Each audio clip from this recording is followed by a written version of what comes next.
rocking. Is this where the damn drumming and the music kicks in? Yeah.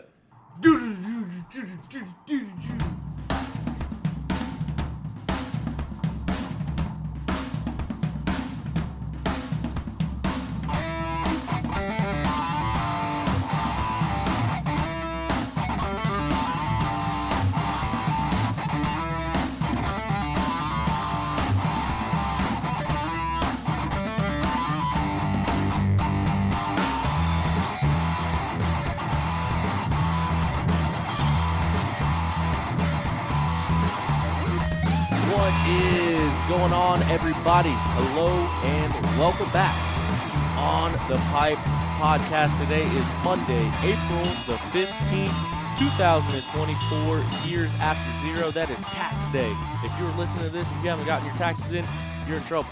I haven't got my taxes in, but we're working on it. I'm your host, as always, Tyler Shepardson, and I appreciate you joining me. Thank you for being here. We got a lot to talk about of the weekend that was. We're going to be joined in just a few moments by our co-host for the week and see how things are checking in the GNCC world. We also had the AMA West Hare Scrambles going on out west, so we're going to run you through the results real quick, and then we're going to be joined here in just a couple of minutes and really chat about the weekend that was and go into depth, let you know about this GNCC weekend because there's a lot to talk about, a lot of storylines to follow in the off-road world, and we are your number one source for off-road news. So it makes sense that you're here to listen to what's going on in the off-road world.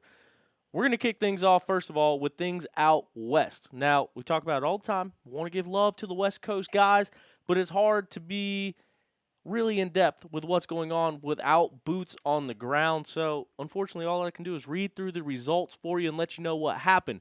Dante Oliveira, coming straight off of a GNCC win at the last one at Camp Coker GNCC, was not in attendance with us this past weekend. Why was he not in attendance with us? Well, that's because he was out winning the AMA West Hare Scramble Championship. I was actually going back and listening to the GNCC broadcast today.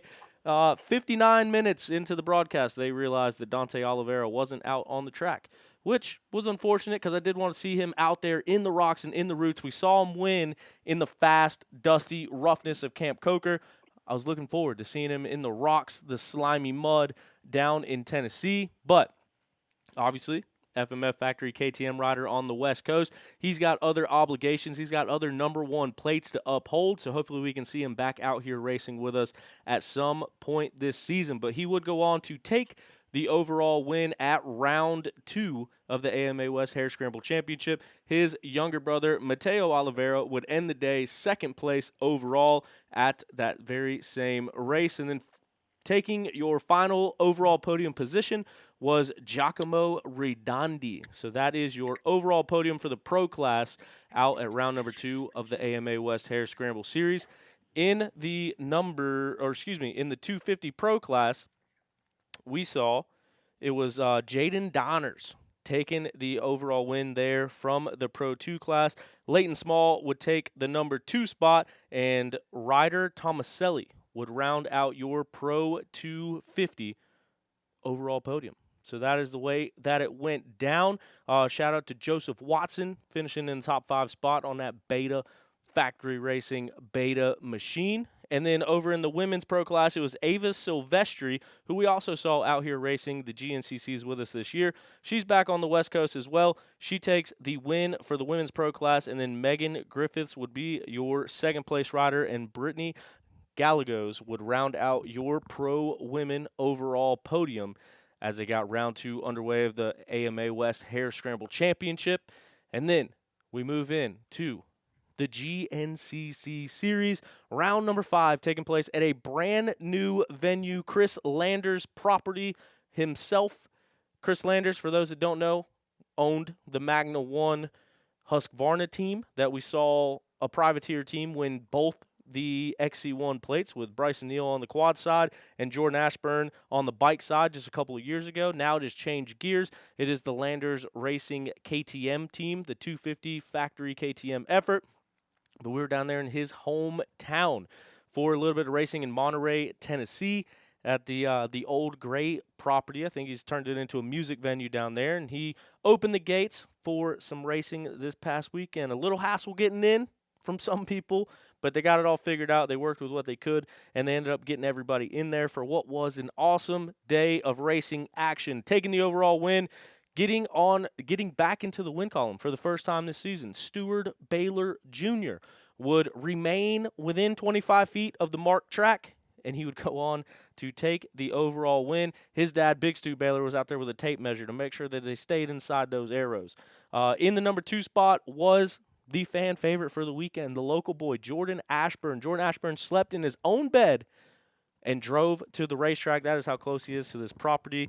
That property was a training ground for him. Obviously, Jordan, part of that Magna One racing team last year and the year prior when he got the number 1 plate and brought it to that Magna One team. So Jordan Ashburn, familiar with the territory, familiar with the terrain, familiar with the property, goes out, takes a battle down to the wire. They came through wheel to wheel at the finish after a bobble from Stu on that last lap.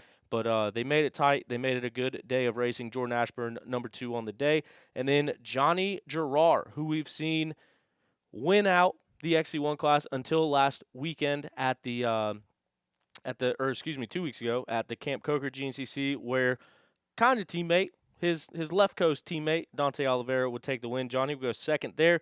Johnny looked absolutely depleted at the finish line. We're going to talk about that here in a little bit, but I think he came down with a sickness and still was able to push through it all the way to exhaustion to get that final podium spot and save those big championship points by doing so.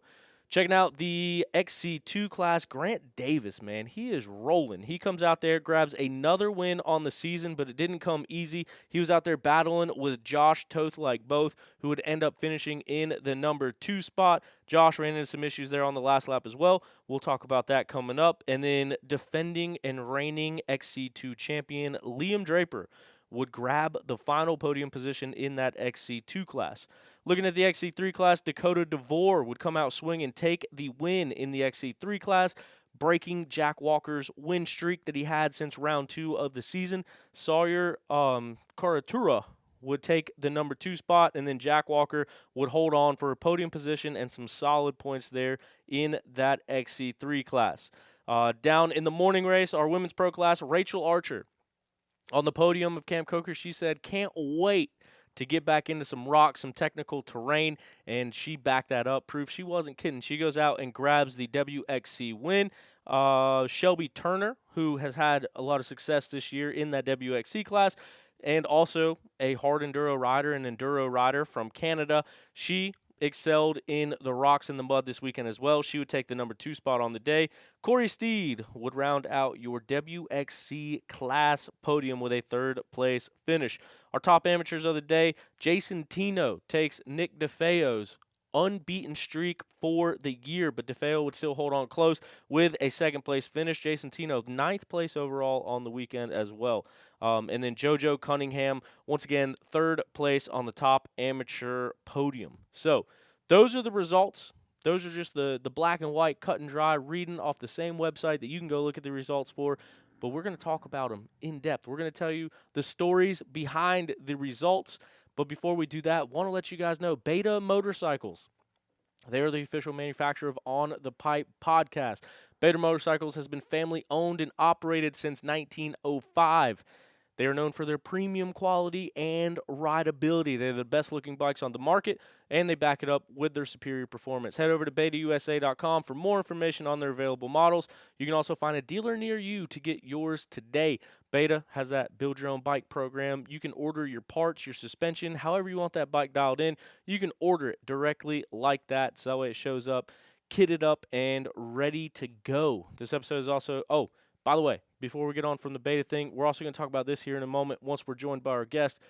But Friday at the Hoosier GNCC, 4 o'clock sharp, in the pro pits at the Beta Motorcycles rig. Some breaking news. We're going to have a live On the Pipe podcast from the track at the Hoosier Friday, 4 o'clock. Be there or be square. And if you are square because you're not there, you'll be able to catch it live on YouTube. So that is the plan. We're going to get it all set up. We're going to have a whole cast of people out there. We're going to have some people coming in and out talking. But the main thing, we're going to be talking with Andy Brandon, the team manager over there. We're going to be talking to everyone on the Beta Boys squad. Rob, Aston, we'll even get Kurt in there. We're going to have DK in there, and we're going to have a bunch of other riders in and out, and also an opportunity for you guys to ask questions. So, 4 o'clock at the Hoosier. Be at the Beta Rig for the first ever live OTP with an audience. It'll be fun. This episode is also brought to you in part by Zach Tussle at Raymond James Financial.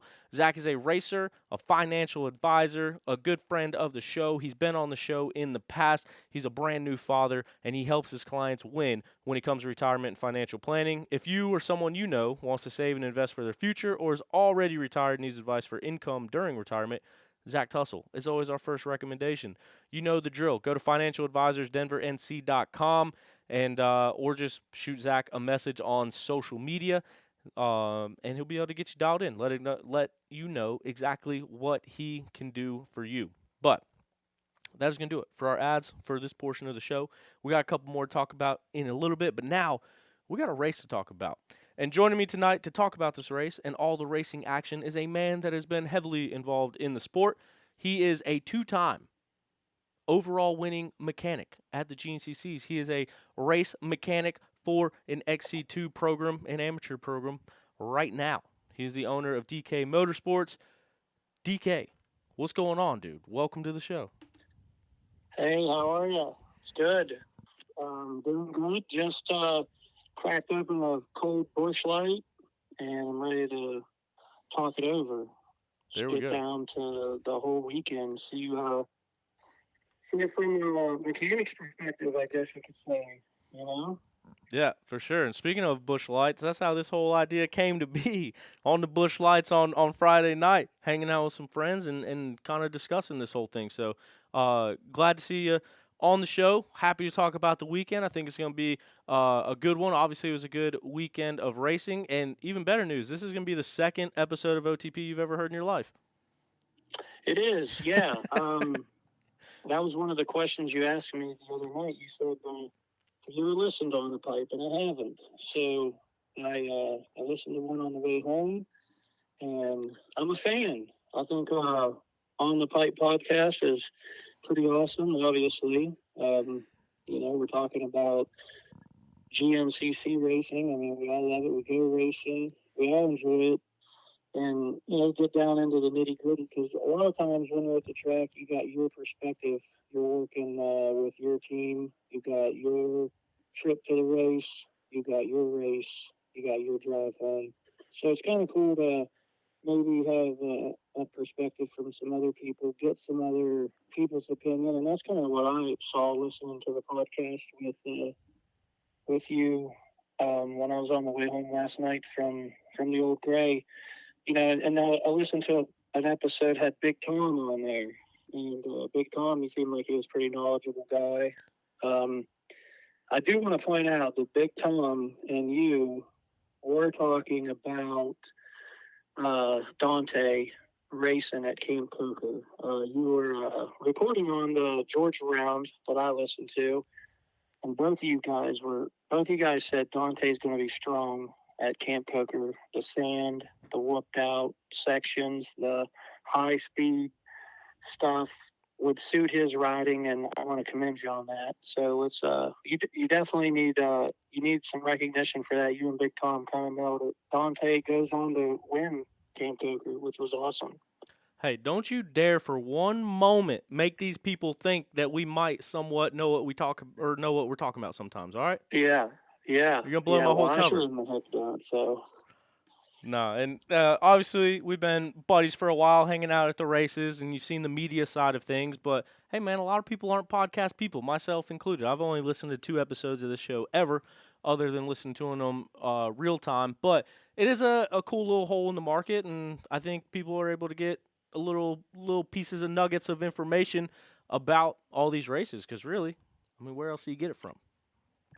Yeah, and I do think that a lot of people can't get enough of it. I mean, if you really break it down, not everybody that is at a GNCC race is there doing it for a living. A lot of these guys aren't there getting paid to do it. A lot of these guys are there with their families. A lot of them are just spectators. A lot of them are enthusiasts. These people all love off-road racing. They love all aspects of it. So, through the week or week to race. So a lot of people want to, keep that energy rolling, and I think that's what's great about this podcast. And off-road racing needs it. Kind of shows in the moto world that there's some podcasts that are successful. A lot of people listen to them. So why can't we get some hype on here? We'll talk it up. We'll get some guys on here. We'll drag a couple of these big time riders on here and see if we can talk some shit with them. 100%. And yeah, we're about to hit 8 years of OTP. I think every rider you've heard of has been on the show so far. But yeah, man, just trying to keep the pedal down and continue growing this thing. And yeah, happy to have you joining me here tonight. One thing I want to talk about is we kind of went through some notes about some stuff that was going on. Ricky Russell, I was actually standing in the pits. I got to the pits a lap early, misjudged it a little bit. But then when I was heading back into the woods, I saw Ricky Russell come the wrong way down Pro Row and then cut over to that Ampro rig. The way that he was acting kind of made it seem like a body problem, not a bike problem. And then he ends up going over there, puts the bike on the stand, and then I guess looking back at it, they did the interview with him on the live show and kind of announced that he was out of the race. But for those that don't know, DK, you are the mechanic that was behind the last two overall wins from Ricky Russell. Obviously, a lot of other personal stuff that went on with you guys, and you can feel free to elaborate on whatever you want. But I understand you did talk to Ricky, and so I was wondering if you could give us a quick update on the whole Ricky Russell situation. Yeah, I did talk to Ricky last night after the race, and he was pretty bummed, but who wouldn't be? I mean, he was having a good ride, and of course, I thought Ricky would do well at that particular race. Just it suits his style, being from Washington. There's a lot of rocks, hills that he's riding in constantly out there. So I thought this was a good race for Ricky, and he was doing well because he was up front. I don't know, he might have won a race on the Yamaha too. Just not to correct you, but thinking about it, we might have to look into that. Did he win on the Yamaha yet? I thought he won a Yamaha race. Yeah, he did. That's why I said his last two, his most recent two were with you. Okay, gotcha. You're all right. So, to get into it, I'll never forget the night Ricky run on a Yamaha S snowshoe. One of my favorite memories at the races. That was a wild night. Yeah, Ricky's awesome. Yeah, I mean, let's make it no secrets. I mean, let the GNCC world know that DK is a big Ricky Russell fan, to say the least. But so Ricky crashed on the first lap, went down. He got back up and kept pushing. And he told me that he felt that his shoulder was bothering him. And he said, that feeling is familiar. I felt that before. But the guy that Ricky is, he's not going to quit. He kept going, kept pushing. And, from what I saw, I thought that he was running pretty good, top three there for a while. And so apparently he said on the third lap he was coming down a hill and crashed, had, as he calls it, a yard sale. Ricky always has a yard sale. He yard sailed and flew into like a pile of rocks, and he's got, he's had shoulder issues, so Ricky does, try to protect that shoulder, so he kind of turns his body and rotates and tries to almost do like a roll, and he hurt his shoulder blade. So it's not really his shoulder that he hurt, it was collarbone. It was the shoulder blade behind, and he just got up. He knew immediately. He said he knew it was done. So he had to cut course and get down through the woods and get back. And, I talked to him again today, and he's going to see Dr. Tanner, getting himself straightened out. And, Ricky's been hurt before. Everybody knows that. And what's Ricky do? He gets back on it, and the guy goes right back to the front. He'll find a way to win another race. So, it's a little bump, bruise, but don't count him out even for this season. I wouldn't be surprised to see him win one more.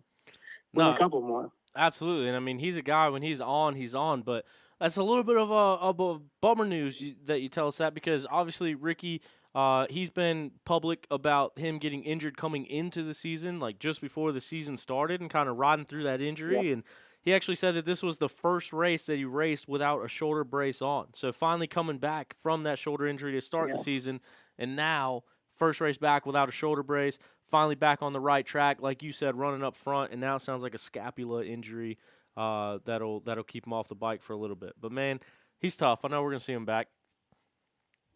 Yeah. It is a reoccurrence of the injury earlier this year, unfortunately.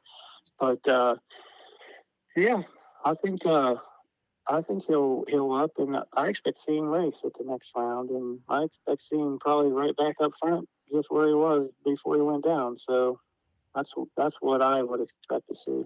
Hey, man, in the NFL, this would be 8 to 12 weeks, but Ricky's like, next round, I'll be there.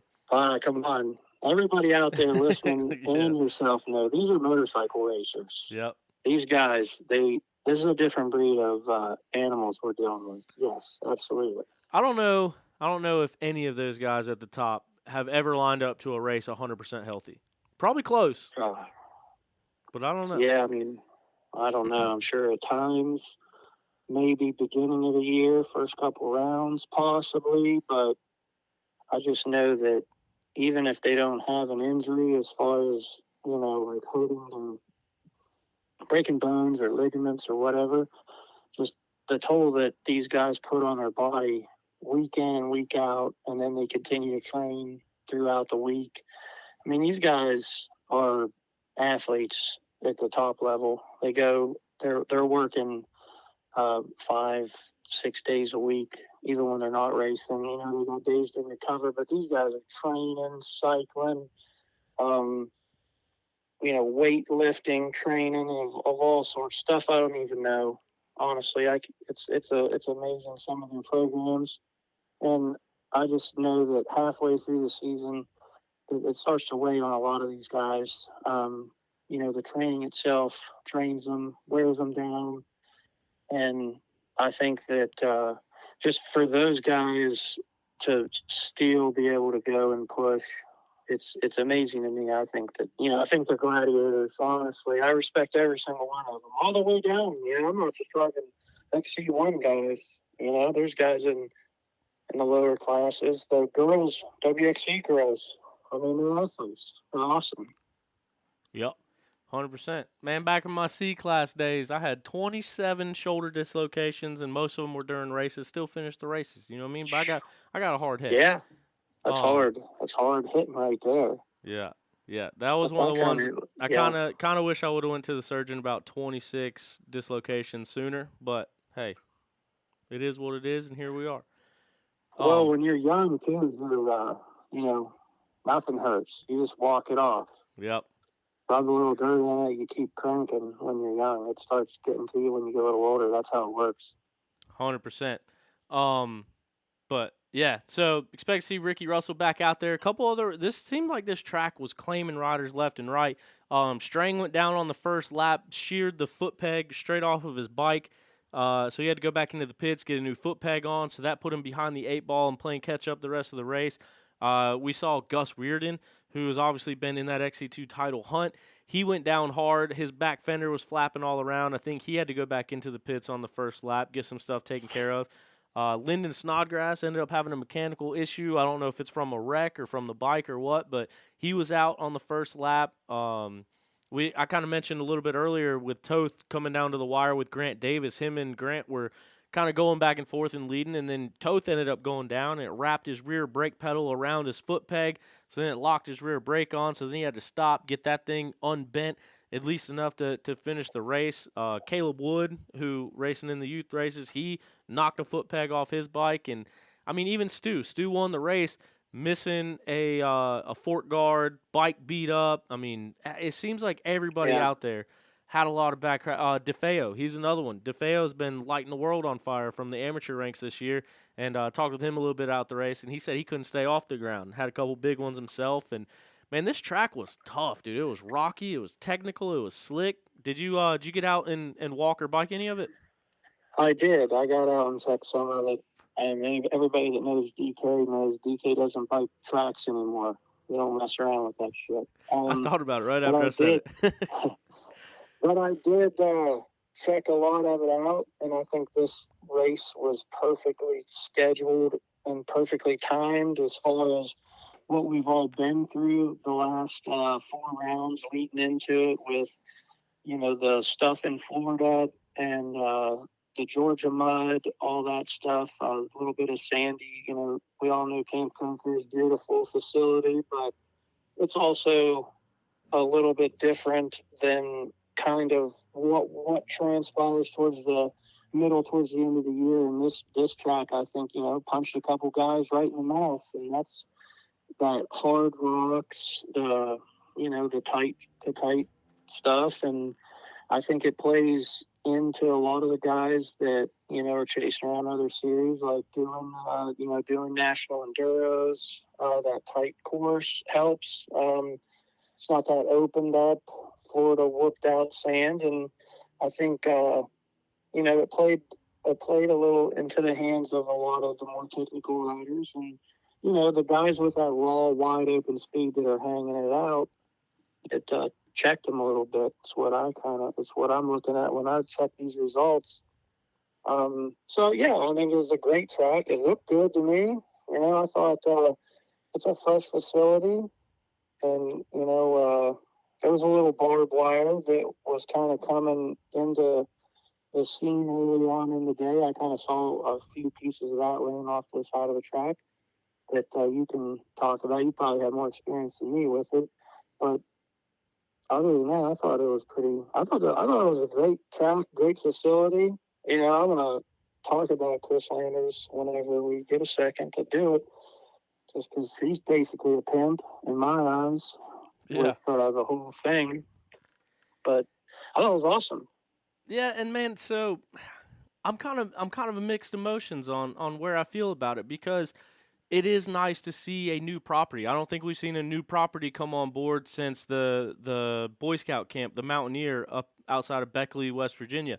I think this is the first new property since then, and as you mentioned, Chris Landers obviously opening up the gates, letting everybody come out, and I know he was a busy man this weekend. They opened up their brand new dealership right there in Monterey, Tennessee. But, man, I spent a lot of time out in the woods. I spent a lot of time out on the track and kind of checking things. You mentioned the barbed wire. It seemed like there's barbed wire everywhere. So obviously there's cattle and stuff around there somewhere. But when you start looking at it too, when you look at the map of it, like it seemed like this was a small like a smaller property, and trying to force everything in there, and like the whole parking situation was completely crazy. But granted, it rained all week long. We had wind gusts, we had storms and stuff all week. They were parking people across the street, and then people were getting stuck, and they're trying to shoehorn people in. So I don't know. It seemed like a lot of the guys that I was talking to over the weekend, and just seeing some stuff on social media ever since, like, it's an awesome piece of property, but GNCC is so big, and there's so many people involved, and everyone has a motorhome, and everyone has a trailer, and everyone has so much stuff that they got to get into that track. It's like, I think the talks were already coming out, like, can this property sustain this many people year after year? I mean, I think it can, and I think GNCC did a great job, in my opinion, just based on a new facility, organizing it all. 100%. And you can't control the weather. You can't control the park, all that. Like, GNCC does a great job at operating these things and dealing with the hands that they're dealt. But then, yeah, just I mean, it was a 9-mile track, and then the parking, I mean, it is what it is. If it rains all week anywhere, it's going to be tough, especially without that ground getting all packed in from year after year use. Yeah, I think that what it comes down to is if, Chris Landers wants to have everybody back is the big thing. If Chris Landers wants to do it, I don't see why we can't do it, because it's like, in my opinion, anything else, it was the first one. There'll be improvements made. Things will be, ironed out as far as parking. And yeah, it was a little bit of a shit show there on Friday with the mud, but well, with road racing, most of these guys that come to these races, I think part of the excitement is getting your truck stuck in the mud and having to go track Big John down to come and clean the shit out. So you kind of have to expect it. You got to be willing to, it's an adventure. It's racing. We're going GNCC racing, and it was a new place that was new to everybody, a new experience. I saw some pictures of guys going through a barn. Did you go there? Did you check that out? Yeah, so the barn was actually the 8 mile marker. Like the 8 mile marker was stapled to the side of the barn, but it was right by the main road. Like coming in the entrance, you drive right past it. Yeah, I mean, that's awesome. How many other races do you get to drive through a building? I think that's cool. Yeah. Yeah, no, it was definitely a cool spot. I remember the barn that was at the Stomp, the Yadkinville Stomp, an old school GNCC. You ran through like an old tobacco barn, and that was a pretty cool spot as well back there. I know Max Saint liked it. He's hanging in the rafters like some kind of a monkey. He's up there all tied off with straps, shooting shots from the roof. It looked pretty cool, some of the pictures I got from him. So hats off to Max Saint. He's always getting the good shots too. Oh yeah, I got some pictures of Mac Faint crawling around in the rafters taking those shots. See, that's the gold right there. He's taking pictures of everyone else. It's good to get him up there. Yeah. You get him. Yeah, Mac Faint's he's tough. He'll get a good shot. Oh yeah, 100%. But yeah, I mean, what? Sorry to interrupt you. Go ahead. No, I was just gonna say that was a cool little addition, especially because the Landers Farm, that property, like obviously they got to have a ton of sentimental value behind that, and so I'm sure that barn holds some significance to them as well. So when you look at Chris Landers and the Landers family, I'm sure that they were stoked to get that little landmark incorporated into the track as well. Well, I'd like to ask Chris Landers, what is the barn got any significance to Old Gray? And what is Old Gray? Personally, I don't really know. Do you know? So it was like, what does Old Gray mean? They did call it like Landers Farm, but if you went through Monterey, Tennessee, you probably saw Landers names on everything. He like owns the town, dude. He's got Landers KTM. He's got like Landers Market and Produce. He's got Landers Hardware and Supply. He's got all this stuff. So that property, the Old Gray, I don't know the significance in the name, but I'm pretty sure it's a venture that he got into a year or two ago where turning into a music venue. Like I think they've hosted like concerts and stuff out there. Oh, that makes sense. That's cool. You got to hand it to the guy. I mean, we're going to put together a race team. So we got Landers Factory Off-Road XC2 team. You got some great riders on there. They're having success. Grant Davis, he wins XC2. He's one of the riders. He's got my old boy, Andy Gray, part of the Good Old Boys Club. Oh, yeah. Wrenching on that bike. I'm not surprised to see Andy Gray having success. And then, Chris Landers is like, I'm gonna have a GNCC race too. Just because, why not? Let's have everybody come to our house and race. And here's a GNCC race. Let's open up a KTM dealership the same weekend. And what the hell? Let's have Ryan Dungey come just to crack the champagne. I think the guys. I think Chris Landers for president. That's pretty much where I'm at. 100%. No, and a super nice guy too. Didn't get a chance to talk with him much this weekend because every time I saw him, he's running around parking people or moving stuff or getting people settled. So I'm sure as a race team owner and race team manager, I'm sure as the host of the property as well and coordinating concerts and everything that he had up his sleeves this weekend, he looked busy. Every time I saw him, he's running around. So I was actually supposed to be up there for the KTM opening. I hate that I missed that. Ran into some personal stuff that's still dealing with out here as far as family stuff. But yeah, I mean, like you said, that dude, there's nothing too big. You know what I mean? Like started a satellite Husqvarna team, and then next thing you know, you got, speaking of Andy Gray, you got the overall champion Jordan Ashburn. You got the overall XC1 the overall ATV champion Bryson Neal. So it's like you start this satellite team, and next thing you know, you're bringing home all the number one plates. It's pretty crazy. Yeah, you gotta love it. And and his son Chase is doing great also. I mean, Chase had an injury last year, and that held him back for sure, as it would any guy.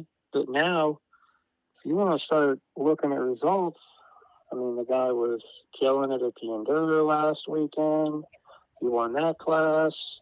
Chase Landers is up front, for this particular race, running good. He didn't get the win, which I know is going to probably sting a little bit, just being it's his backyard, and Colton Shields was able to sneak one in on him in his backyard. But it still shows that the kid can race, and he's up front, and he's doing well. So, I mean, that's off to the Landers family. I mean, I'm a fan, and I appreciate what they did for us. So, yeah, I'll go back. I would go back. I would gladly go back and race again there, in my opinion. yeah. I don't know how everyone else feels. Absolutely. Yeah, and I mean, you're going to run into growing pains. You're going to run into all that stuff. It's an inaugural event, the biggest turnout for an inaugural event, they kept saying all weekend. But also Drew Landers. Drew Landers is Chase Landers' older brother. He used to be a pro quad guy, and then I think he even raced pro ATV or 4x4 quads for a while. I actually saw that he raced the morning race on bikes on Sunday. So it was cool to get the whole family involved. And you did mention Chase this weekend. He ran into some issues with his front brake on the last lap. And so he just kind of had to get it back around. But I don't want to take anything away from my boy. Got to give him a quick little shout-out. The local boy, Colton Shields, man. I talked to his dad right after the race, and I talked to Colton right after the race. And, man, you couldn't beat the smile off his face with a stick. They were super pumped to come away with that win. Obviously, Chase Landers has to be pretty bummed out that he rode from the finish line to his house. That's on the property that we're racing on in the number 2 spot. But while that is a bummer for Chase, I do want to give congratulations to Colton Shields for getting it done. Colton's got that on Chase. Colton's going to be like, came down to your house, put the smack down. Racing's racing. Anything's possible. I'll give a shout out to my boy, Brock Belso. He got top 10. He got a 9th in that class. He was had a good race, one of his better finishes, part of the Bells Electric team. So he's out there with Chase, and the Bells Electric team, they like the racetrack too. They were pumped about it. They want to go back as well. Yeah, absolutely. And with you wrenching for those guys and everything and talking with all the riders and stuff, what I'm getting at is the other thing that I noticed about the track, and this came from literally every single person that I talked to, and this has nothing to do with the property or anything like that, but this year, more than any other year, I've noticed more striped placard and striped ribbon in the woods than I've ever seen before at a GNCC in my life, and even more so this weekend. It seemed like everywhere you went, there was striped placard everywhere. And kind of the same thing at Camp Coker. There was that striped placard everywhere. And for those that are listening that don't understand what that is, it's basically the candy cane stripe ribbon that goes up in the woods and on the trees. And wherever that is at, you must go in between it. The 25-foot roll, you can go 25 feet off of any marked part of the course. So any arrow, you got 25 feet. So 50-foot track to play with. But when they put this striped placard up there, you must go in between where it is at. And we've seen more and more of it being used, and it becomes more and more of a talking point. Every single one of the pro riders I talked to this weekend, we're kind of talking about it, and including other members involved with other aspects of the sport. But I just wanted to know, like, from your standpoint, talking with those guys or talking with Ricky or talking with whoever, did you notice how much was out there in the woods, and did any of the riders say anything to you? Because it really cuts the track down and makes it takes the passing lines away. It kind of funnels everybody down into the same lines, and then next thing you know, there's no way around everybody because you're all riding the same rut. I didn't have anyone specifically come at like you're saying, complaining about it per se. But from my understanding, in a lot of these situations, that the barbed wire was an issue just from previous property lines that would be cut. And, a lot of this trail, these guys were cutting new trail that no one has ever been at. If these guys are familiar, like we're going to say John Penton, we've been there. A lot of racing's been done. These guys know every inch of it. They know what they're going to put guys through. So you can't just always let everybody like you can't have the track wide open all the time. I think some of it just comes down to a safety issue. Like there could be something there that we don't see, and Ryan Eccles is gonna take care of it for us. That's my understanding. Like the barbed wire was a little bit of an issue this weekend. Yeah, there certainly was a lot of it out in the woods, but I mean, there's also, I don't know. I am not racing those tracks for money, so I can't really speak to it from a racing standpoint. But just that seemed to be the common theme. Like everyone to talk to, when I see people out pedaling the track, like all XC1 guys, they were kind of talking about it, and even to the point where I think it was an issue that was brought up by Caleb Russell, and obviously Caleb Russell's dad, Jeff Russell, is the trail boss, and I even heard where it could have brought up to that extent of like, hey, what are we doing out here? Can we have more of a say for the riders to come out here and kind of move things around as they see fit? And as far as like trying to get team managers on board as a whole to approve like collective changes to it, just because, like I said, it makes it hard to pass, especially at that level when everyone's going at such a high rate of speed. It seems like your advantages lie in the lines that you take, and yeah, there's a lot of those situations where it picks the line for you because you can't go anywhere else. Well, this track, if you look at the miles of this track, it wasn't, some of the typical 12-mile courses that we're looking at. So part of that was, and this is my opinion, part of that is probably to slow these guys down and to make as much course as they possibly can. Just like, you said, maybe some of the property areas were smaller. There was a little bit of a shorter track. So they might have, narrowed a lot of it down just to try to squeeze everyone in to make the lap time longer based on, we only got so many miles here. So we got to slow these guys down. So we're not doing some 8-9 lap race, so there's a lot of that plays into it as well. There's a strategy on their end for course making. They're basically getting on a 4-wheeler and driving into the woods and making a 9-mile course. Have you ever drove 9 miles into the woods and not got lost? I mean, I'm not a commando, but these guys seem to do it. They drove 9 miles into the woods and come back and put a course together. I like to make one. Well, I like to ride on a side-by-side and watch them do it. I don't want to get out there and cut all that stuff, but I think they do a good job personally. This is just me, and I'm not kissing GNCZ's ass. I'm just giving you my perspective from like the person I am. I couldn't build that track. Oh, you're borderline kissing that. No, I'm just kidding. But you saying all this stuff makes me feel like what I said was mean, and I'm not trying to be mean. I'm just relaying feedback. Like I said, that just seemed to be the common thing, and like the stuff with Caleb. Caleb did not tell me that directly. That's just what I heard through the grapevine. So nobody go out there and take my word as the gospel, but that's just what I heard, and kind of just these guys getting together collectively and trying to figure out how we can remedy the situation because, like you mentioned, this was a shorter track. If everyone straight lines every turn, then those lap times are going to go down by minutes, and then that mileage is going to go down by a lot. So it is a necessary evil, and it is something that does need to happen, but like I said, I'm not speaking for me because it makes no difference to me either way, but just on behalf of the guys that I talked to, that it just seemed to be the most reoccurring theme of the weekend. One thing I can get to is I can tell you that they needed some more Porta Johns because DK about shit himself a couple times. I mean, that's just part of my weekend. I'm not going to lie to you. I mean, you get work in, things happen. But I'm not the only guy. How about I run into Johnny G? And he wasn't feeling good. I don't think that's a secret anymore. Everybody knows Johnny G was a little under the weather. I see the guy. I love Johnny G. He gives me a hug. He's like, DK, I can't talk to you right now. I literally have shit in my pants right now.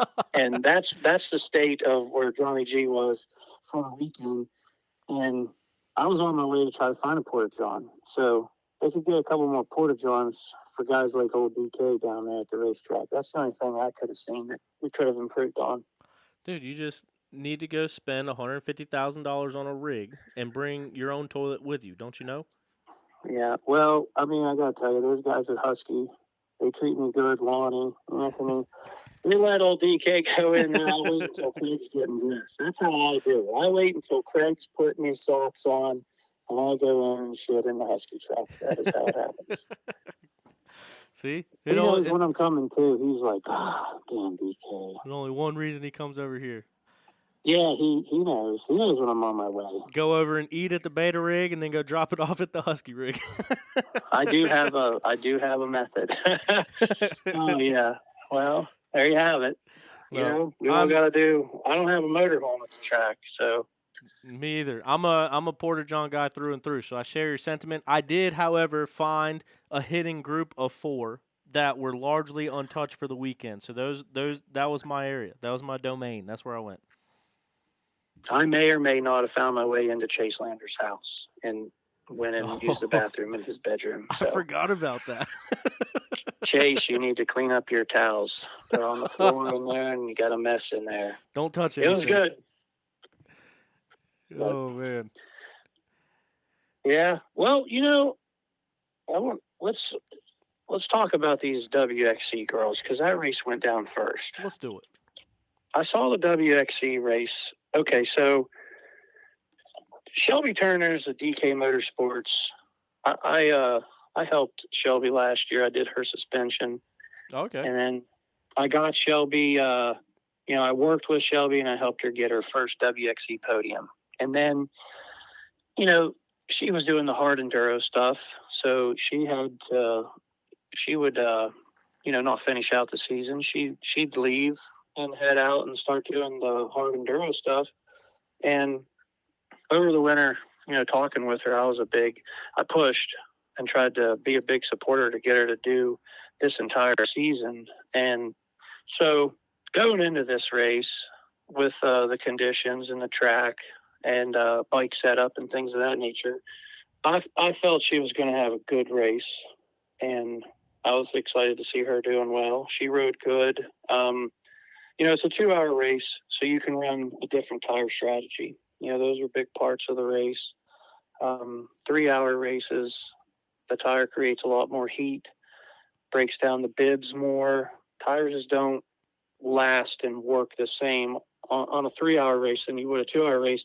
So, but I was excited for her, and Rachel was tough. Rachel can do enduros. She's a hard rider as well. So I wasn't surprised to see her do good.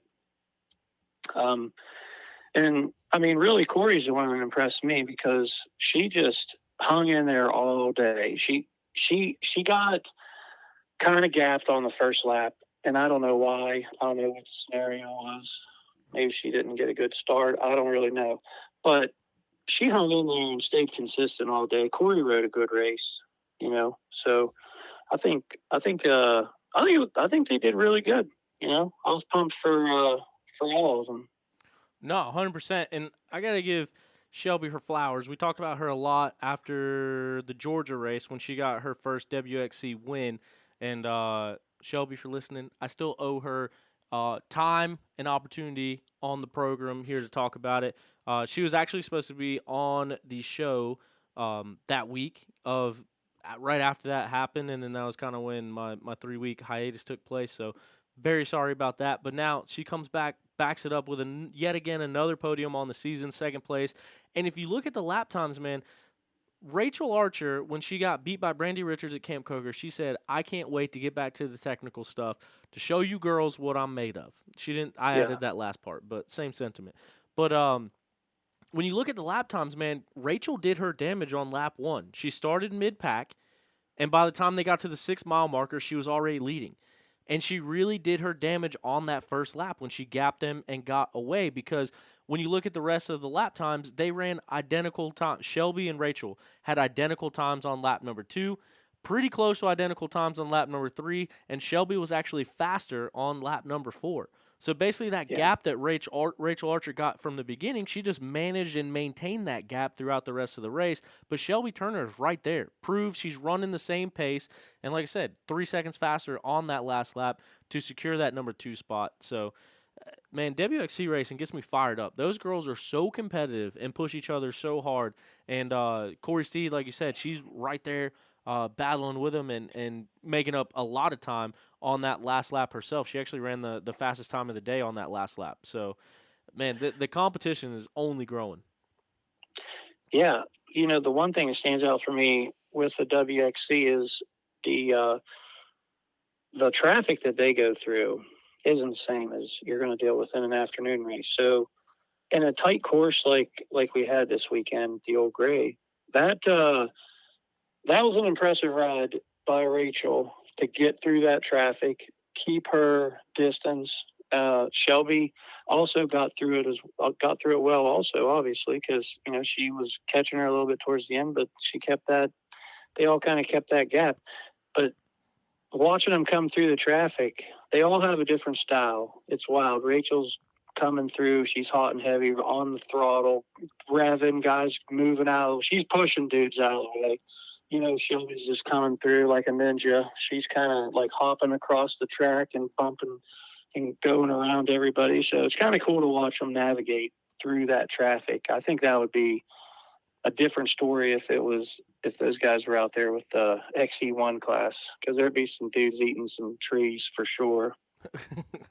Yeah, I mean, that's always been the long time standing thing is some of the girls want to be in the race with the pro racers. Some of the girls don't want to be in the race with the pro racers. And like you said, man, there is a completely different set of human beings in the morning race and the afternoon race.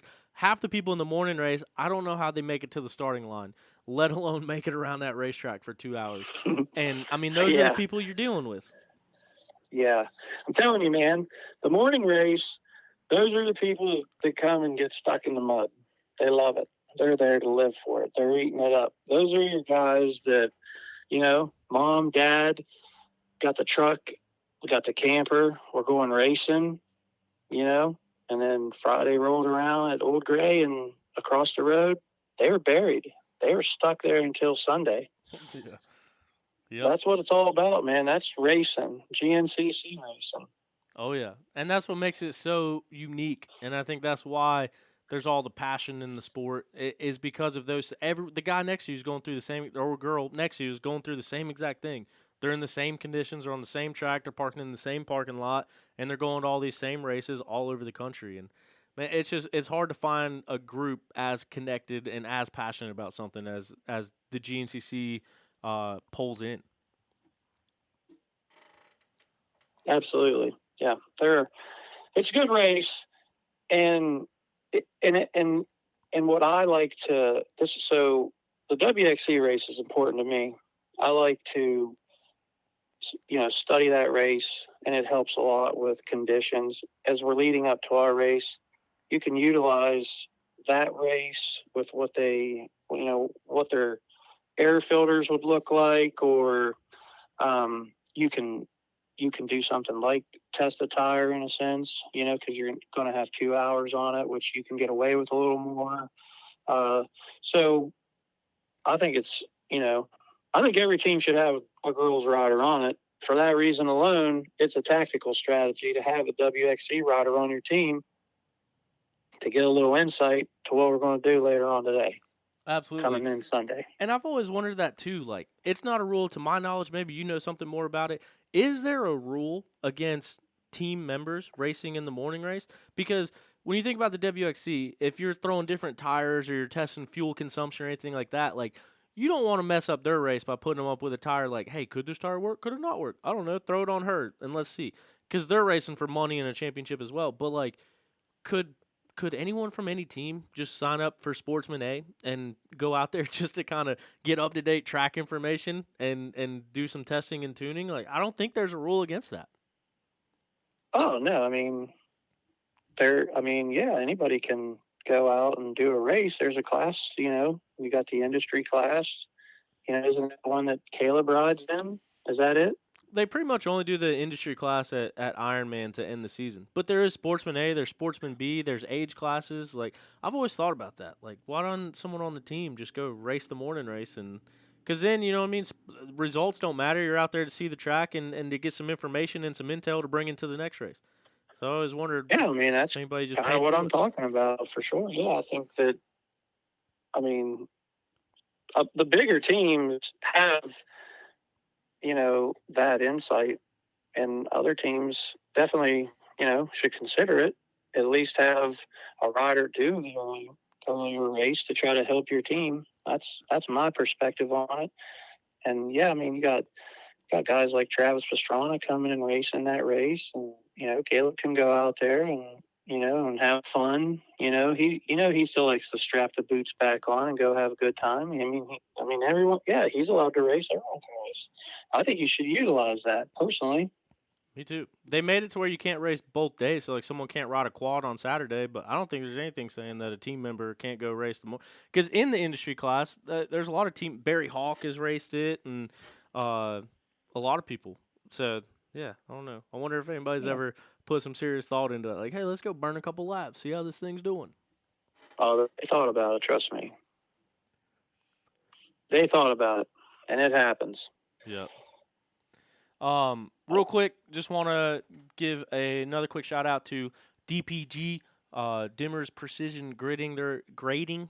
They are a local company up here that does grading, land clearing, excavation, gravel, the whole 9 yards. So anything that you may need, reach out to DPG, Dimmer's Precision Grading.com. I don't know why that's so hard for me to say today, but good friends of the program. I'm doing some stuff with them outside of racing as well, but the owner, Brandon Dimmer, he is a Vet A rider as well, racing the local series, some GNCCs here and there. So wanted to give them a shout-out, helping us out with the program now. But, yeah, those WXC girls, they don't get any tougher. But looking at the XC1 class, what were some other things that, like, stood out, or XC1, XC2, what have you? What are some other things that stood out to you from the weekend, DK? Well, one of the most cool things I thought was pretty crazy you don't see every time was on auxiliary pit or on pro, our what is it, auxiliary pit for all this? I don't even know. But we're over there and I'm waiting to get pit board. Well, here comes Stu. He comes through and there's a 10 by 10 canopy like 30 feet in the air. And it's over top of Stu's head. He didn't even see it, but it's flying through the air. This ain't no Walmart canopy. This is one of them big, meaty, like, you know what I mean? Heavy, thick, solid canopies. That's 30 feet in the air. And it comes down. Jordan Ashburn dodges it, rolls his head out of the way, kind of rolls the bike away to the left. He misses this canopy, but it almost landed on him. I mean, I watched it happen myself. Shelby Turner standing beside me. Me and Henry look at each other like, did we just see that happen? We saw that happen. And Ashburn looks back like, did I just see that right? And he looked back and said, yeah, I just saw a canopy land on top of me almost. The team did a great job. They got it out of there. It wasn't an issue, but it was definitely something to see, and it was pretty wild to watch happen. But it did happen. Ashburn almost had a canopy land on him. I seen it. Yeah, we were kind of talking about that before we started recording because at the end of the YouTube video, had it up last night covering the racing action from my perspective. But at the end of it, one of the first things that someone on Jordan's team says to him was like, hey, man, I heard you almost got hit by a canopy out there. And I remember hearing it at the time, and I'm like, well, what's going on here? What are you talking about? But you actually laid eyes on it. We got an eyewitness to the whole thing. Yeah, me and Shelby Turner watched it go down. It happened. That's insane. I was waiting to throw a pit board to Toby Cleveland. He was right behind Liam Draper, and, they were coming eventually. They would be, they're not far behind him. So, once the leaders would get out there, I would just step out just to watch, and, yeah, there it happened. Bam. It was pretty wild. I've never seen that happen, but, I have spent most of my time on Pro-Ro, and a lot of those tractor trailers, the canopies are attached to the truck, and I've never seen any of the trucks actually fly out into the racetrack or any of that. So, it was just pretty wild. Well, it was just high winds, and I think it helped the track, in my opinion. I'd like to get a top rider's opinion on that, but it definitely, the winds were coming through, and I noticed that the dust started picking up a lot more in some of the sections once the wind picked up. 100%. Yeah, and they drying that dirt out. They came out and said that there was a a high wind advisory going on and to batten down the hatches. But could you imagine if the local boy, been waiting his whole life for a GNCC close to home, just gets taken out by a canopy while running second place inside the leader? Yeah. Stu would have got blamed for it, probably. He would have been they would have been questioned. Maybe he had some kind of fancy device that launched it out into the track behind him. But it definitely happened, and I felt for the old boy, but he kept it hammered down. I'm telling you, he never let off. And the guy was wide. He was hauling ass. So I don't know. Hell, he might have hit that thing and drove right through it like a couple high school boys running out onto the field on a Friday night, right through the old paper banner. He might have blew that thing in half. Who knows? I think in the mindset that he was in yesterday, it wouldn't surprise me one bit. He was hunting for sure. You know, he wanted it. Oh yeah. If we're going XC1, we might as well dive into it. There's no doubt that Ashburn was feeling the pressure. You know, he wanted to win. It's his. Everybody made a big deal about this is his backyard. So automatically there was high expectations for him.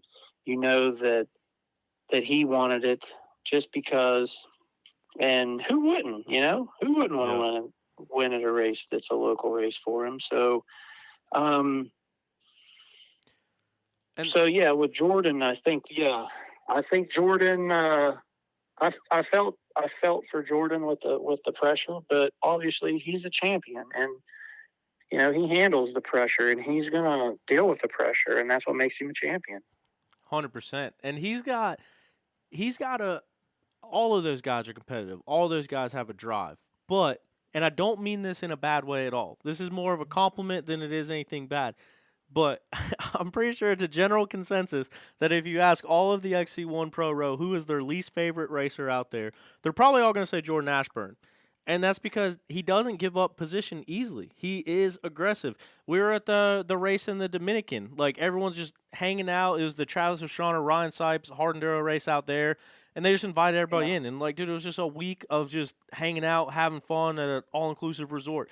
And Jordan Ashburn was racing like it was a world championship, which all of those guys are competitive. All those guys are going to do it. But what I'm saying is, it's hard to take that competitor out of Jordan. He wants to do good everywhere he's at. And then, just as you mentioned, putting on the pressure of racing down the road from your house, he was going after it. So just like you said, I don't even think an easy up could have held him back. Yeah. Jordan's that guy. He's going to play dodgeball. He's just going to send one right in some little 6-year-old's face. He's gone. Jordan's going to win. He's a fighter. I mean, I wouldn't expect anything else from Jordan. I would expect him to do that at that hard enduro with all those guys. You know. Yeah. But you take the helmet off, one of the nicest guys you'll meet. Oh, 100%. 100%. Absolutely. I've talked with Jordan very extensively, and we've had good conversations together. I think him and his family's, they're a great family, great people. But I will say this: Stu Baylor. We'll get down to the man himself.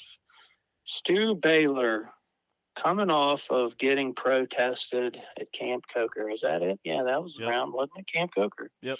Camp Coker, Stewie Baylor gets protested.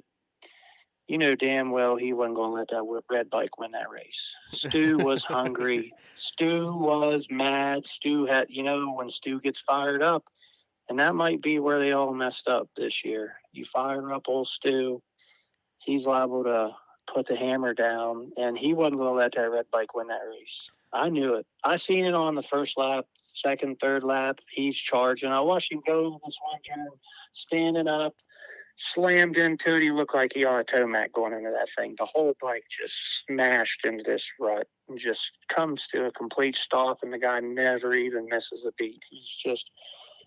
He was on a mission, and, Stu was going to ruin that red bike's day. I can guarantee you. I just kind of knew it from the beginning. They say don't poke the sleeping bear, and this year it's a red bear on that RM Red Bear racing team. Yeah, my boy J.D. Higgins and the Red Bear. You don't mess with the Red Bear. Well, No. there you go. But I mean, Took the same old thing. gray. And to be honest with you, I don't know. I don't know if it ever became public knowledge or not.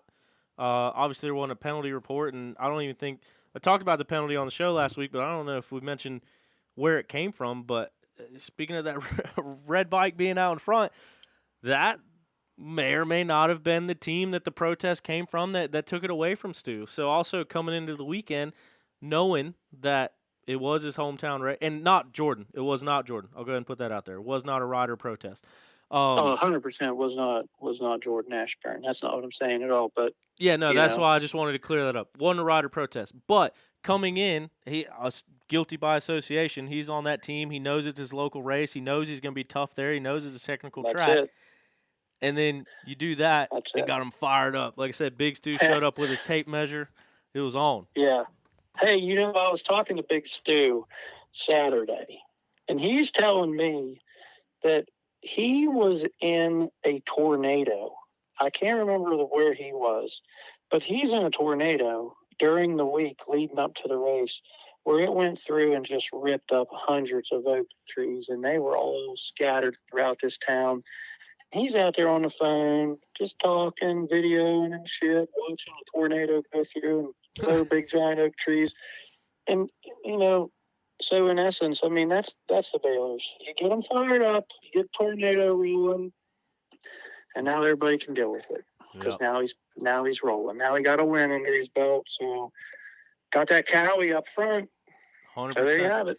And the other things too, like Stu Baylor, we've seen him in the past few years coming into the season missing Big Buck because he got hurt at Sumter. We saw him get bit by an alligator and just completely fall out in Florida one year. Like Stu at this point in the season usually has a huge gap back due to having something go wrong at one of the first few races.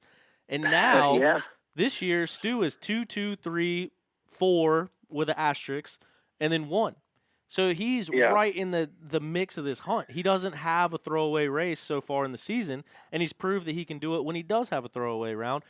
But now we talk about the points. The points are such a big thing at GNCC, especially the gap. We talked about if Stu can take a win and put someone in between him and Johnny, that's 9 points. And that's exactly what happened this past weekend. Stu takes the win, 30 points. Jordan Ashburn second with 25 points, and then Johnny Gerard, 21 points. That 9-point gap is a lot. And you put that 9-point gap a few rounds in a row, it completely changes everything for anybody. Exactly, and let's not forget that the dynamics of this entire this series is going to change. We're going north, and we're going to get into this type of stuff. This is a little bit of a window of what we're looking at coming in later into the year. You got the West Virginia rounds. You got the Boy Scout camp. I mean, there's a lot of rocks. Let's not forget Snowshoe. This place, I mean, everybody driving there had to have thought, this kind of reminds me a little bit of Snowshoe. You see that rock, you see all the boulders. So that's going to continue. We're going to see more of that. And in my eyes, it shifts a little bit from strength to strength. You get riders that are excellent in one scenario and they'll shine, and then there's other guys that are going to shine in other scenarios. And that's what's amazing about GNCC, in my opinion, the dynamics of the whole series. You got the sand, you got the rocks, you got the mud, you got the dry days where the dust's rolling, big dust berms, and you're out there fifth gear to pin through the field, just letting it eat. That's GNCC racing. So I really think it's up in the air, man. It's up in the air. Anything can happen. But I will say that they probably shouldn't have pissed off Stu. Yeah, I guess we will see in the coming weeks because Johnny's had a heck of a run this year. He won every round until Camp Coker. Grant Davis got him in the overall, which the XC1 points runs off the overall, so I guess that would go down as 2 seconds in the third and then 2 wins. But now that Stu's got a little bit of taste of victory, and like you said, people got him a little bit fired up. Jordan Ashburn, former champion, I mean, he ran a good race. Like, confidence can go a long way. Yeah, and those guys that just hang in there and chug along, and they stay in the hunt, and they get those good results, and it keeps going. And this is leading me to Craig DeLong. Here's Craig sneaking in fourth place, real quiet. No one's making a fuss about it, but I know Craig DeLong, and this is the type of assassin Craig DeLong is. Here he is now in fourth, good finish, good confident result. He's going to get moving. Yeah, we know he had to do crispy potato husky down there in Florida, but put that behind him. I expect to see Craig. We're going to start seeing Craig DeLong get some good results. You watch. No, absolutely. I mean, the guy's got a number one plate for a reason. But at this point, too, like if you are Craig DeLong, we're 5 rounds into the season. That means we got 8 rounds left to go. He's damn near 100 points outside of the points lead. So it's I think Craig's in this now. Just he's one race at a time, and he's gonna screw shit up. He's gonna get in there and he's gonna get wins. He's tough. He's gonna do well. I like Craig's result this weekend. That's not looking in for the whole year. I guess I'm saying I was impressed with Craig's performance. He rode well in my eyes with that track particularly. No, he rode well in everybody's eyes, and that's kind of what I was building that up for and setting the scene for, to get into, like, now Craig DeLong is in that feast or famine situation. Like, he is almost 100 points down. He is the defending champion, and he knows that he has the speed to win. So that's basically what I was getting at, is now he's racing for paychecks, and now he's also, like, kind of off that. I think he can ride now at a point where there's, like, nothing to lose. Like, kind of go for it. Get up in there, play spoiler, get some wins, get some paychecks. And, like you said, there's a lot of racing left to happen, especially if you look at 2 years ago, how many people got hurt. And, like, the year that Jordan won it, he won it because he was there. He was there, He was consistent, and he was the last man standing. And, I think that's exactly the situation that Craig is in right now. I think he's at a point where he can ride with it all on the line and really see what happens. And like you mentioned, he put together a really good ride this past weekend, and he did it kind of under the radar. Yeah. Well, switching gears a little bit to a different color, I highlighted here too. I got some, I wanted to make sure we talked about it. Mike Wachowski looked good. He rode the shit out of that Honda. This is just what I was leading into, man. Lay it on. Oh, dude. I was pumped for him. I was pumped for his mechanic, Chase Miller. I seen Mike ripping out there, and I was pumped for him, and he looked good. I feel that he's coming into his own in this XC1 class, and it's a tough transition, XC2 to XC1. And a result like this, I feel like this is one of them rides that backs up, hey, I'm here. I belong here. I'm going to get this Honda on the box. And I can guarantee you that's his mindset. He's hunting. He looked good out there. The bike looked good. 100%. Riding in the top 5 for the whole race. And, he's a guy that kind of uprooted his whole training program. He made the jump up last year to end the season on the 450. Mike is not the biggest guy on Pro Row, and he's got to work into handling that 450. And I think that is a transition that takes some time riding at this level. But Mike is strong. He's headstrong. He's physically strong.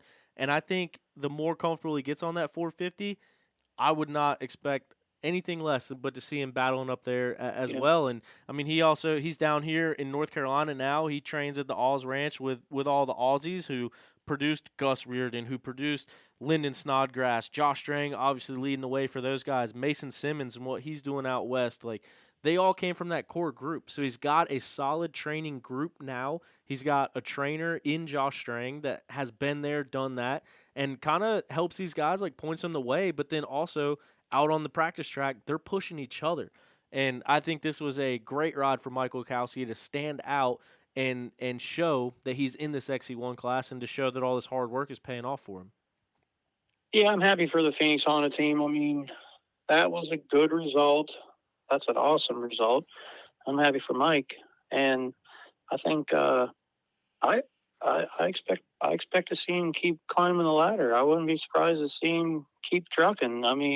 He looked good. He's healthy. I was impressed. I was impressed with him. Yep. 100%. Me too. Especially Yeah. out there, like, jumping. I was getting 2 to 3 shots per lap of seeing the guys, so I could kind of keep track on them, keep pace of them 2 or 3 different times per lap, and then an additional time at the scoring line when they came through and checked in. And yeah, to see Mike right there and see him hanging in there and staying in there and battling out to the end, I was pumped for him to come away with the top 5. Yeah, pretty awesome. And then, just going down the line, looking at the next guy in line, Grant Davis. Wally Woodlapper said it best. The guy looks like a science major, puts his helmet on. He's a real fucking deal. I mean, that's just the bottom line. He looks badass, and think about this. He was racing Josh Toth to win that race, and yes, Josh had some issues on the last lap. Not taking nothing away from Josh. I mean, Josh is my homie, but Grant Davis was there all day. He put himself in a position to get 6th place overall and beat Josh Toth. And Josh Toth Josh Toth, that's his jam. That technical tight stuff. So to see Grant work that out, I can't really say. I can't lie. Beginning of the year, I might not have said, "Hey, Grant Davis is going to be the guy in XC2," but he is. Josh Toth might not do this entire series. Let's not forget that. Josh Toth, if he's not up there banging with Grant Davis, who's he racing this weekend? He's racing XC1 guys. Grant Davis, he was looking awesome. Yeah. Yeah, and that was a guy that I brought up to Andy and Aston and Rob and all the Beta boys while we were loading up the truck yesterday afternoon.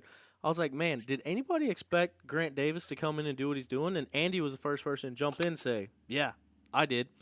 And, I mean, I guess we should have known with the foreshadowing of him ending the season last year with a win at Ironman. But, man, I got to tell you, I did not expect him to come out swinging and riding like he's riding this year. I mean, he's been very good and very consistent all year long.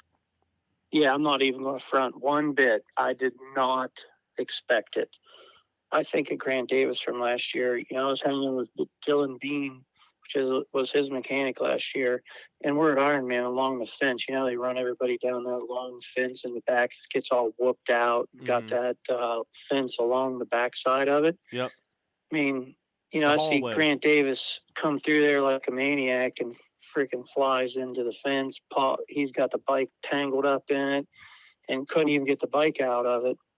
And, not that defines a man, but like that's where Grant Davis was last year. He's crashing into fences. And now this year, whatever happened with that young man through the year, through the off season, training, shout out to his trainer.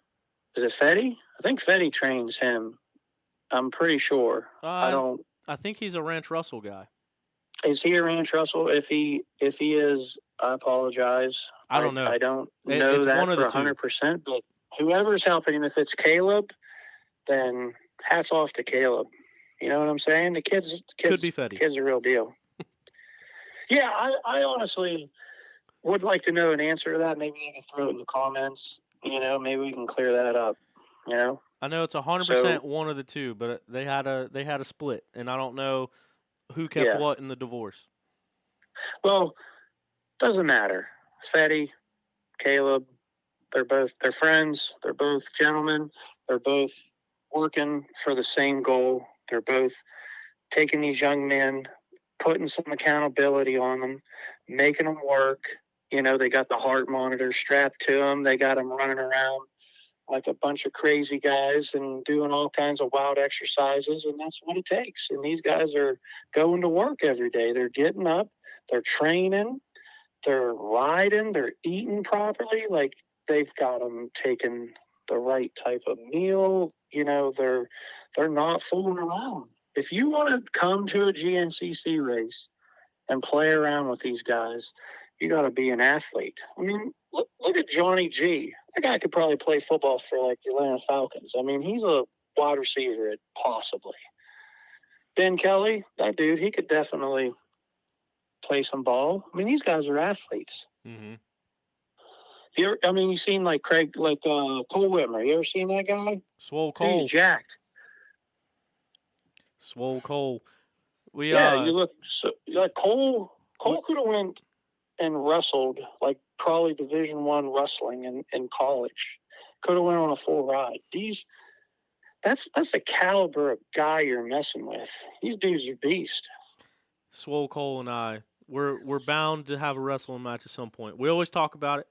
I'd like to see it. He's funny about it. I'm a North Carolina State champion wrestler. Wrestled a little bit D1 in college, and then Swole Cole. I believe he was a state placer. I don't think he was a state champion, but their state of wrestling is much higher than North Carolina. So a North Carolina state champion would struggle to be a placer up there. So we talk wrestling quite a bit, but we always laugh and joke about it. I don't want no piece of him.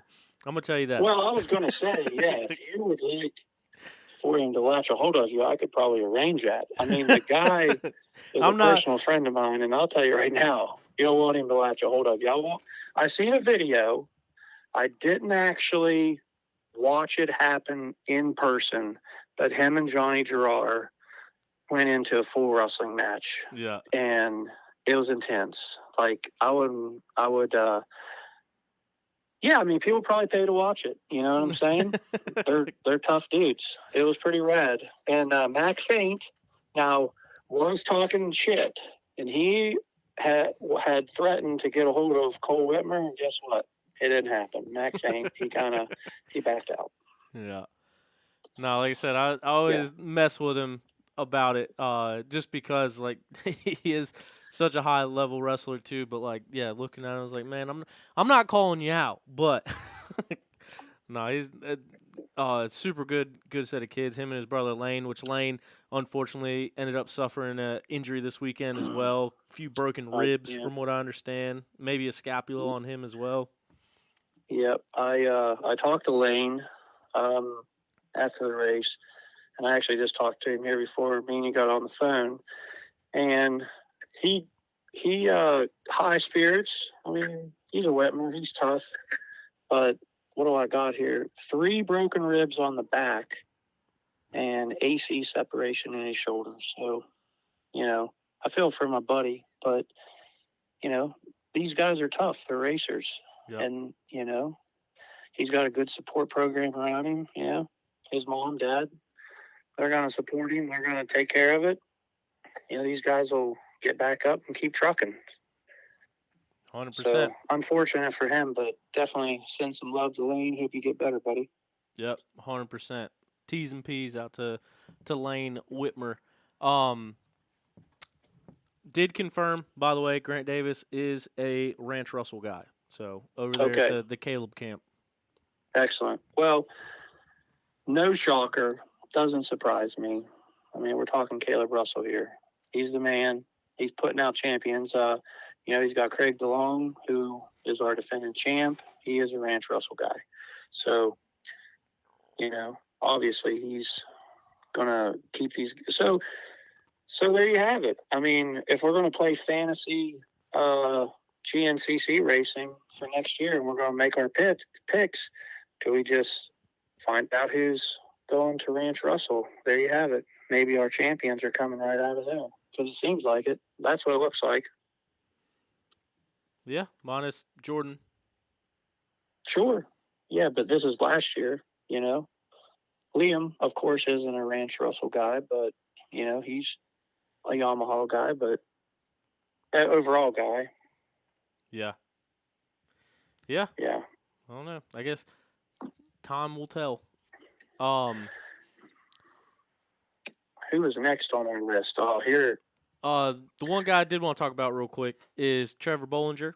Bollinger is a guy who was a Ranch Russell guy and kind of stepped into his own training program, and they got a whole group up there, man, that all train together. Colton Shields included, Jonathan Johnson, Brody Johnson, Jack Walker. There's a whole group of them training up there, but Trevor's one of those guys that's battled with injuries, man. He's had a lot of highs, he's had a lot of lows, battled a lot of adversity, and a guy that's making his way back into it. And kind of like you talk about Craig silently getting 4th place, Granted, a lot of people aren't looking down at the top 10 and combing through it, but Bollinger came away this weekend with the top 10, 6th place in XC1. But it's a step in the right direction. And like I said, all these guys are battling stuff that we can't see, that we don't know about.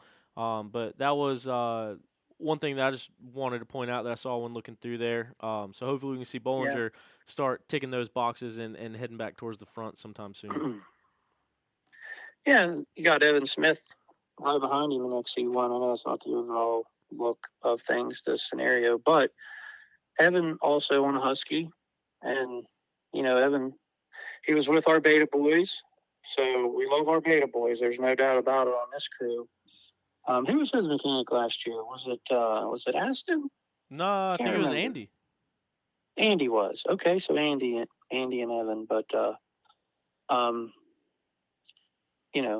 I was really impressed. I've been impressed with Evan all year in XC1 on the Husky. He looks good on it.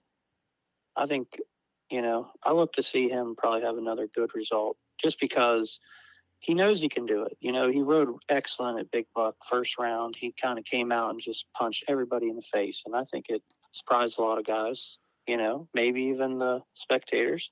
But I've been impressed with Evan this year. I like what he's doing.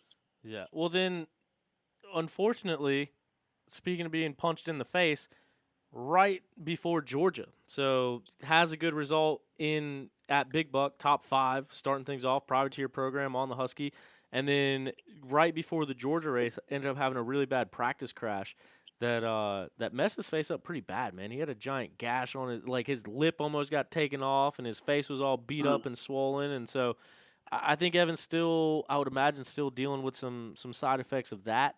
But yeah, man, to start the season off on such a high and then have that happen 2 rounds into the season was kind of a bummer. Evan, good buddy of mine.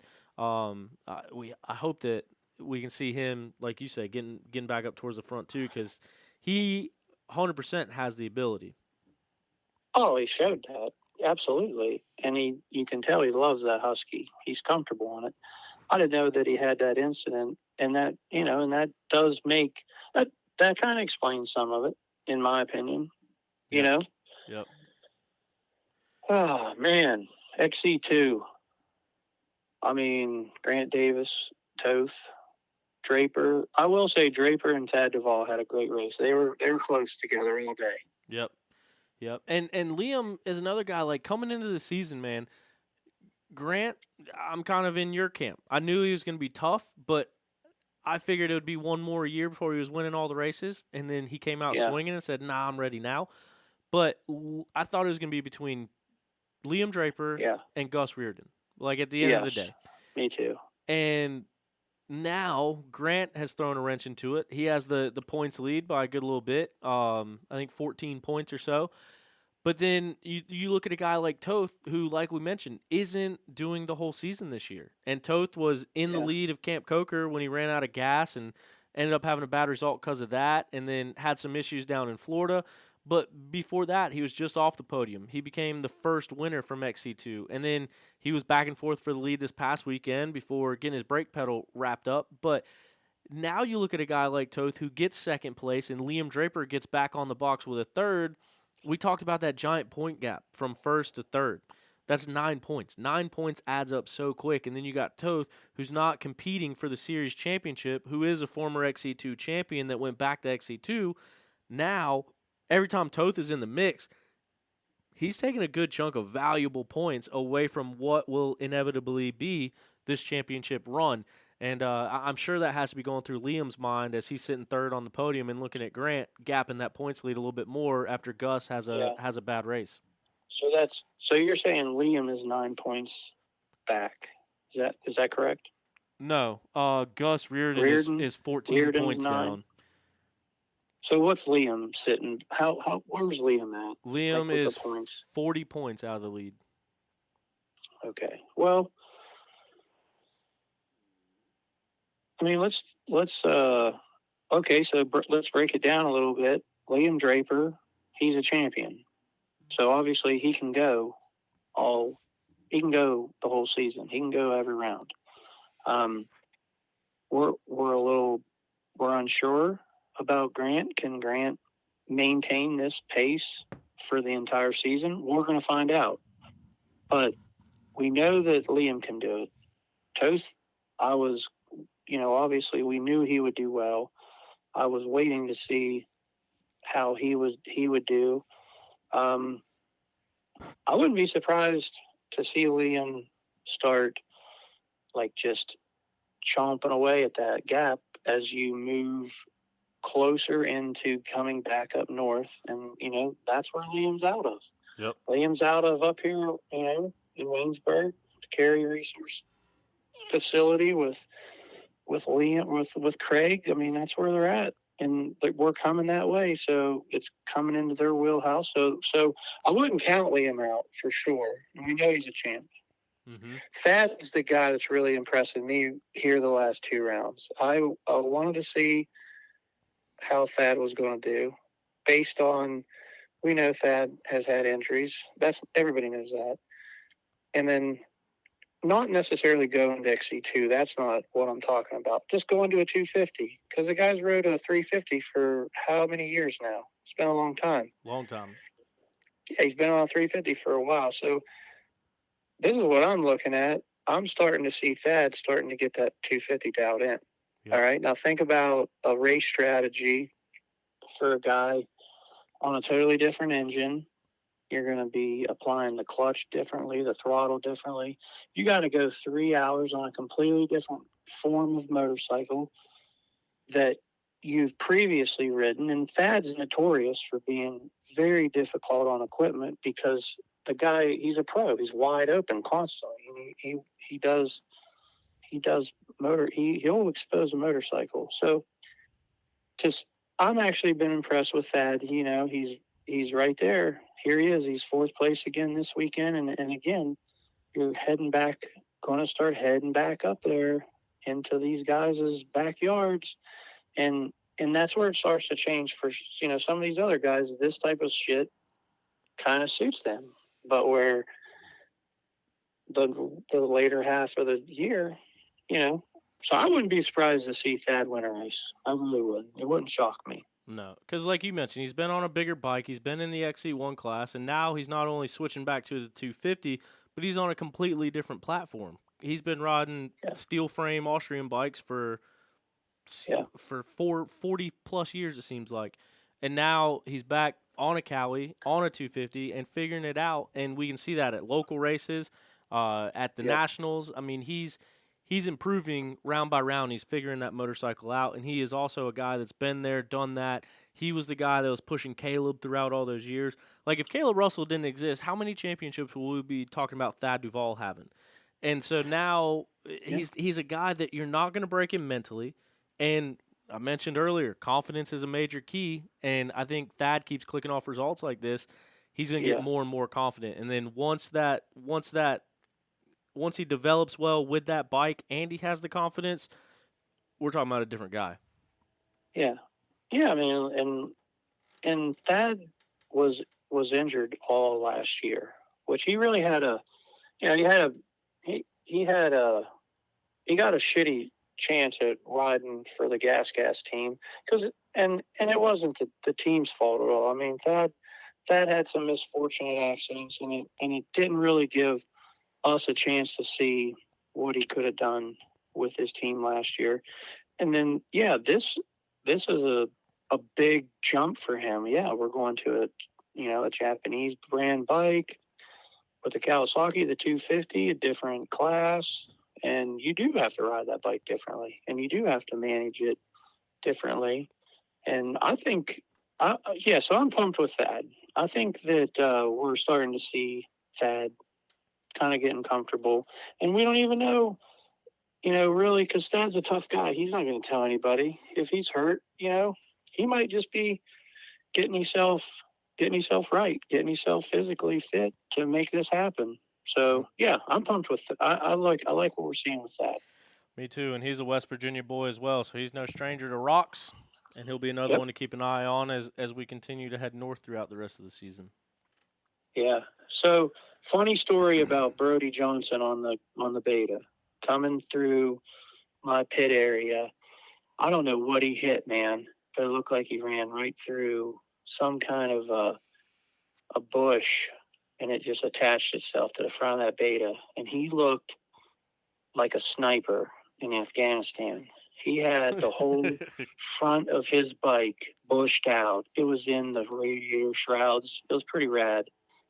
No pun intended, but it was in the radiator shrouds. The whole thing, and Brody's just that Beta's just pinned, ripping.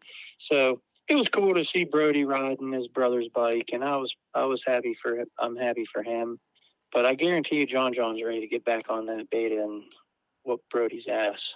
Oh, he's itching. And, yeah, Brody on a 3-race deal, running right in that top 5 the entire time and ran into some issues late in the race. But he was on pace to have a good ride on that thing, and I hope that we can see him put it together these next couple rounds and kind of show the Beta boys in California what he's all about. So I'm hoping that he can make the most of that opportunity. Did we talk about Jack Edmondson? We I don't know if I mentioned it earlier to you. So Jack Edmondson pulled the whole shot. Yep. We saw the whole shot. He looked good. So Jack Edmondson jumped into some rocks, and he took a rock straight into the mag cover, busted the mag cover, lost all the oil. His engine obviously expires. So I was kind of bummed for Jack with the whole shot. And he had probably a potential for a good race. So I definitely want to give Jack a shout out. And, the only thing I can say is, Jack, get a skid plate. Elon makes them. Who else makes them? There's a couple guys got skid plates available, and they're solid pieces of equipment. Yep. No, yeah, I say unfortunately, but I unfortunately got to have a little conversation with Jack Eddy out on Sunday, but unfortunately, while he was sitting underneath a shaded tree out by the 5.5 mile marker in the middle of the woods, just about as far away from the pits as you can get. Oh, poor guy. His girlfriend was just terrified too. She's looking for him, asking me, and I'm managing a race team. I'm trying to do my team. I couldn't really help, but here he comes, pushed it in there. It comes back to these guys. These guys are all tough. He probably pushed that thing for how many miles? Miles. So I said the last time I saw him was on the last lap, and like I said, he was way out there. And I asked him if they knew he was out there, and he said, "Yeah, I'm just waiting on somebody to come get me." So I was like, "All right." Oh, good. They gave him a tow. Good for him. Oh, there's no way he pushed that bike back from where he was. He had to have gotten towed to somewhere. Well, Jack's a good dude. All the way from Great Britain. Think about the logistics on that. Yeah. I drove from West Virginia and was complaining because it was 7.5 hours. That dude's like, you know what? I'll come from Great Britain. He's flying across the pond, coming racing. So that's determination. Yeah. Jack's a good dude. 100%. Well, you're a good dude as well. I appreciate you joining me on this tax day. I got to go finish my taxes, so yep. I got to go get Thank that taken care of. Thank you for having me. Yeah, no, for sure, and I appreciate your time. And like I said, this was a conversation that came about on Friday, so appreciate you taking the time to come and join us. And I think it was a good episode and a lot of stuff to talk about, man, so I appreciate it. Yeah, one last thing. Shout out to Jason Tino with first overall amateur, ninth overall. I thought that was pretty impressive. You might have said Tino earlier, but I had him here. He was the one thing that I didn't actually get a chance to say. I definitely wanted to say great job, Tino. That was a great ride. And then you go ahead and you talked about him beating Nick at the beginning, so I apologize. But good job, Tino. Yeah, no, absolutely, because he also would have been third place in XC2. So that's a hell of a ride. Yeah. Pretty rad, right? Good for Tino. And all those 250A guys. I mean, look at what we've seen Nick do this year. And, I mean, this is the second or third time this season that a 250A guy would have been good enough in the overall to get on the XC2 podium. So I think there's a core group of guys that are going to be moving into these pro classes that is going to keep this racing progressing for years to come. Yeah, I mean, top 20, JoJo was 18th. And then you got next one, you got Nick. Nick was 12th, Tino 9th. If that's not a bright future for everybody, then I don't know what is, because these guys are tough. Yeah. But thanks for having me, and I look forward to doing it again. and we'll see you guys soon. Yeah, man, absolutely. And once again, another reminder, 4 o'clock Friday at the Hoosier. DK, you'll be joining us, but we'll be live at the Beta Rig for everyone to come out and listen to a live episode of OTP, get a chance to ask some questions, and, yeah, we'll see you out there. All right. All right, thanks, man. We'll talk to you later. All right, buddy. Thanks. Bye.